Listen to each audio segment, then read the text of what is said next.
drug squad had a few habits of its own. Every bastard in the joint must have known I was on the loose by now. I couldn't afford to waste any more time. E aí, como você está? Se abaixa, seu pedaço de merda!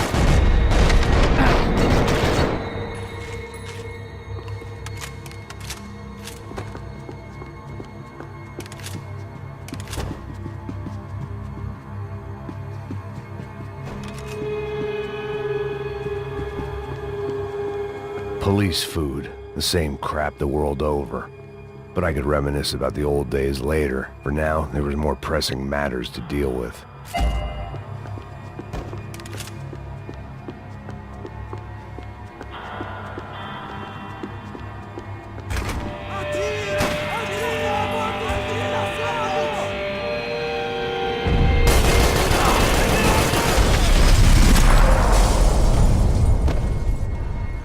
They'd come from the control room. It looked like the security cameras were still running.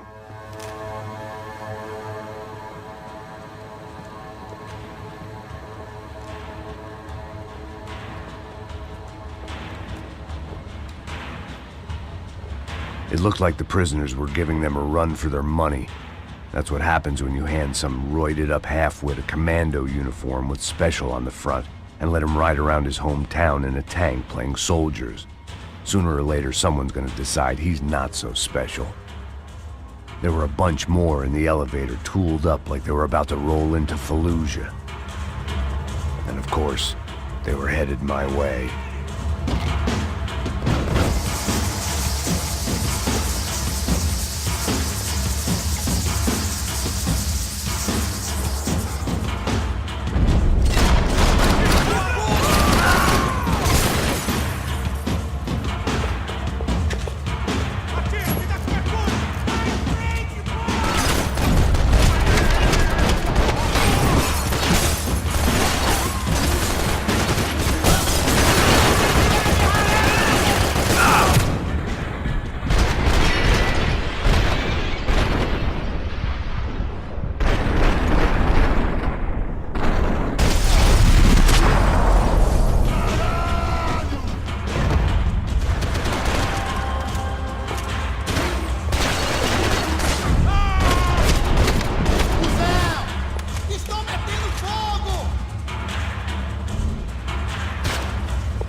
If the heat was rising, that meant I was getting closer to the source. I had to keep moving.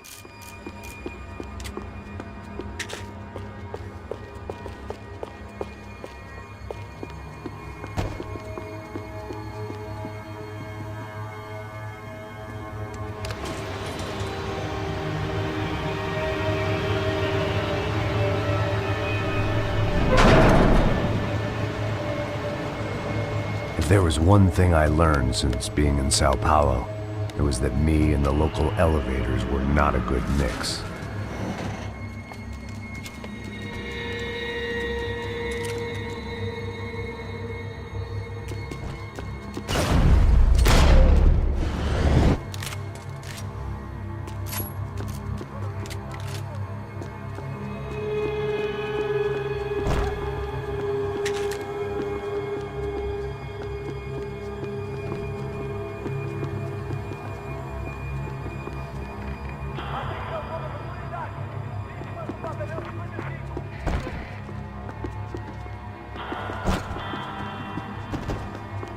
Whatever depressing fate lay on the other side of those doors, there was no point in putting it off any longer.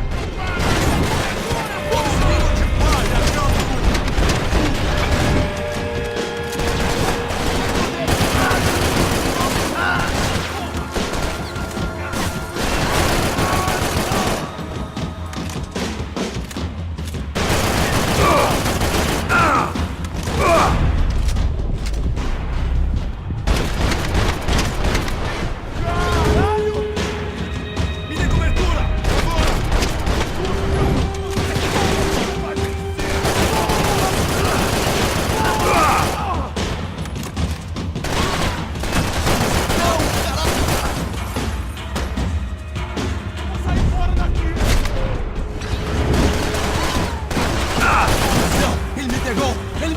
Agora você vai morrer!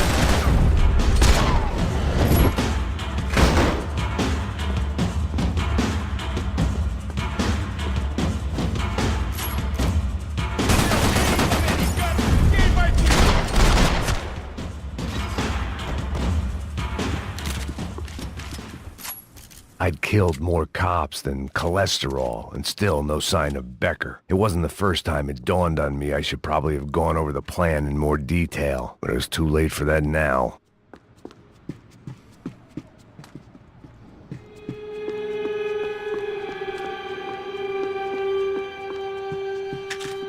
Sao Paulo's own David and Goliath.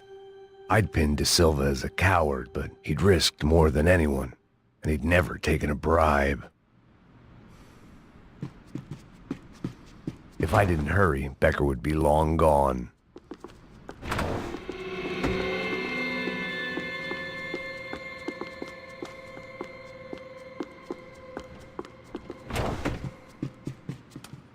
AUP. Those were the guys who jumped the yacht in Panama. And what was this? Had the Brazilian cops tipped them off about the money?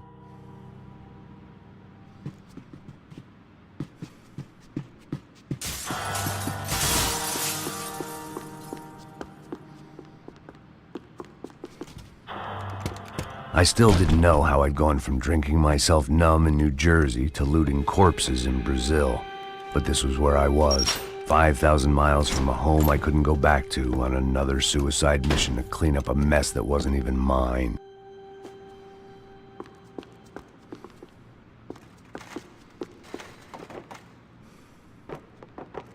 I'd spent my career dozing off. The CS were all but out of business in Sao Paulo, and suddenly Becker and Victor looked like local heroes in the war on crime. They'd really gotten their money's worth outsourcing their problems onto me. My old pal Serrano. We'd both been unwitting clowns in this sorry circus. Part of me hoped he'd made it out of that hotel alive. I didn't recognize the guy. Maybe this was the new slum king De Silva had talked about. A throne never stays empty for long. Fame at last. It was no great surprise I'd made Ufe's most wanted list. I hadn't done much to improve the reputation of Americans abroad over the past few weeks, and there they were, my illustrious employers, 3 dead and still every chance I'd go 4 for 4. None of this was gonna look good on the resume. And I was in good company. Howell Passos, sent up north to find a washed-up gringo who would act tough and play dumb. Boy, did he ever deliver.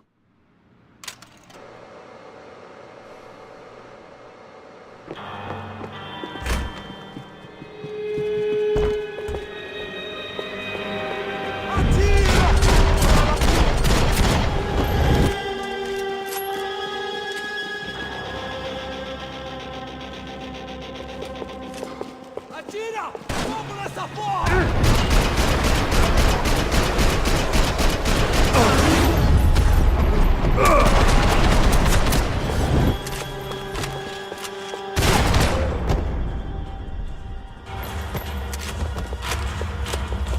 It was starting to feel as if I'd never leave that place. Like one of those nightmares where you keep running and running, only to discover you're chasing yourself. Tear gas. This wasn't good. I needed to find a way out of that stairwell, and fast.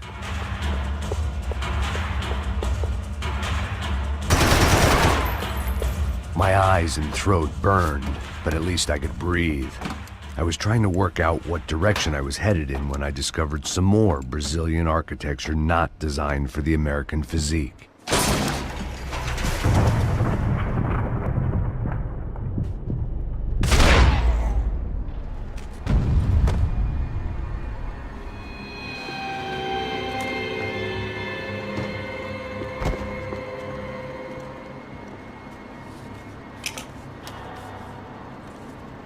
There it was, the tape from the Bronco security system.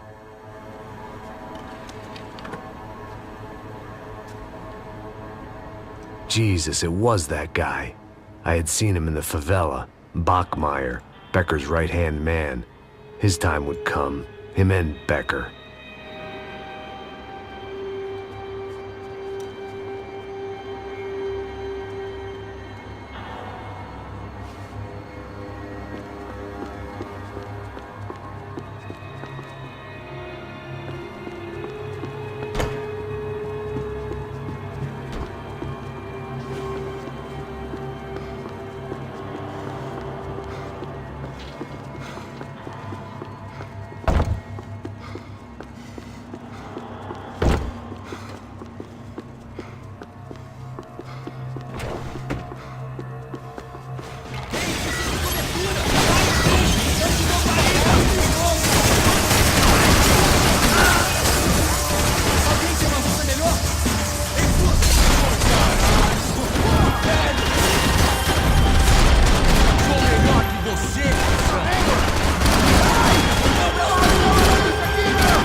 couldn't get that tape out of my head. Why had Ufe killed Rodrigo? I wasn't gonna find any answers in the forensics lab.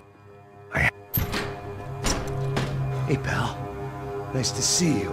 Vai pra casa, gringo de merda. I don't think we've been properly introduced. I know who you are. Then you should have killed me in the office when you had the chance. There's still time, meu camarada.